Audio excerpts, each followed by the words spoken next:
Hi, welcome to 2020 Tasty Treats with GourmetQuilter.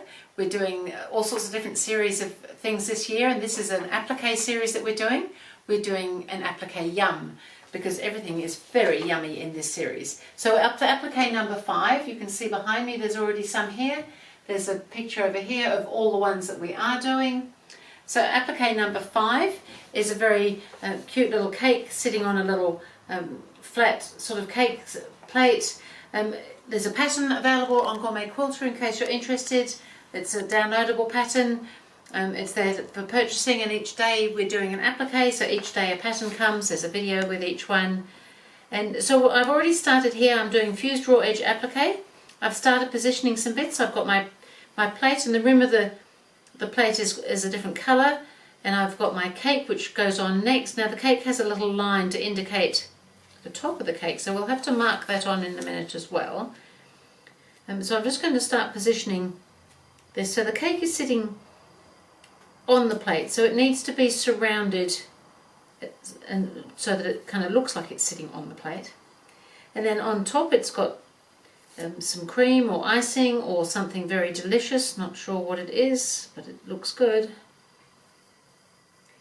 And then it's got this band around the side here, and I think this is a very clever chef. I think he's made a 2-coloured cream that he's piped in there so that it just makes you want to go in and eat it.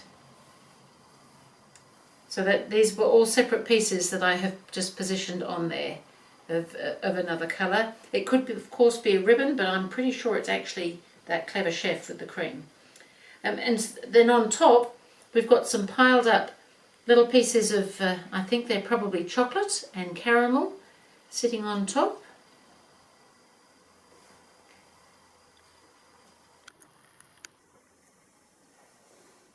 And then these little caramel bits, I just pop them to one side here, and they can just sit in around there as well, so that it just looks like you just want to hop in there and eat it. So I'm just going to iron that in place because I'm going to be doing some free motion stitching on it, but I've still got to mark a line. So on this top of this cake here, to indicate that it is sort of got a round top on it, it's just really bringing this line, it sort of echoes that line there, and I've just got a yellow marker here, so I can just see a faint line. Any pencil or something that you can see will work, because we'll just do that as a stitching line, and it just gives it a little bit more shape when we do things like that. So I'm just going to be, because I'm free motion stitching, I'm going to be using a stabilizer. In this case I'm using just a lightweight cotton batting. I'm just popping that behind, and I can move everything out of the way and go to the sewing machine now.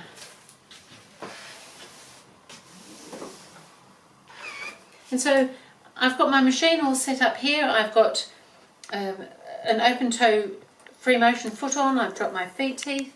I've got a grey thread in there which is going to do all the stitching. And I think what we're going to do is maybe do this little fancy bit across the middle here.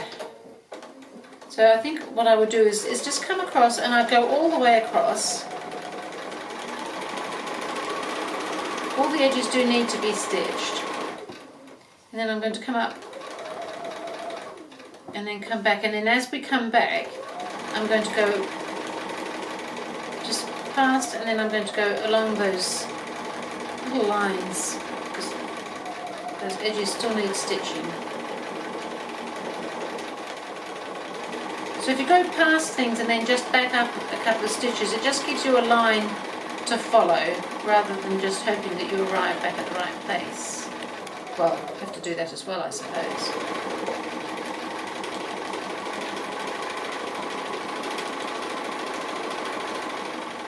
So this sort of applique is kind of fun. It's very sturdy. I'm using a batik cloth so it doesn't fray too much. It's washable, it's great. You can put it on clothing, you can put it on placemats, put it on bags. Lots of things you can do with it. So I'm back here again now. So I think I'll keep going. I'm just going to snip that thread out of my way, and I can come down here and go around the bottom of the cake here.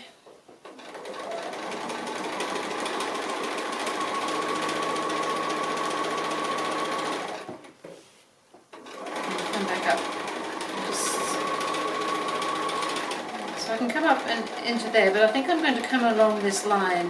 So I'll just back up a little bit and do this line that we've drawn.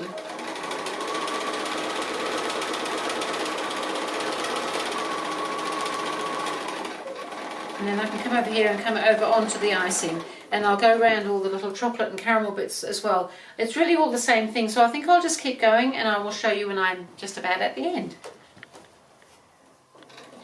So I've been all the way around the cake. I went around all the chocolate and the caramel, and I'm just on this last bit of this little cake stand plate. Coming along here.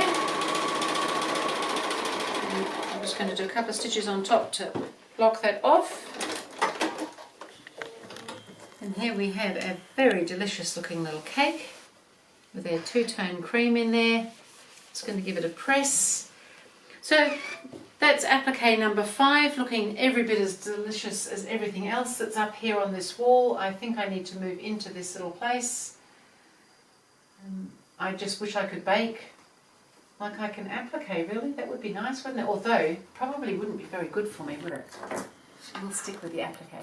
So that was applique number 5, thank you, and I will see you again with applique number 6.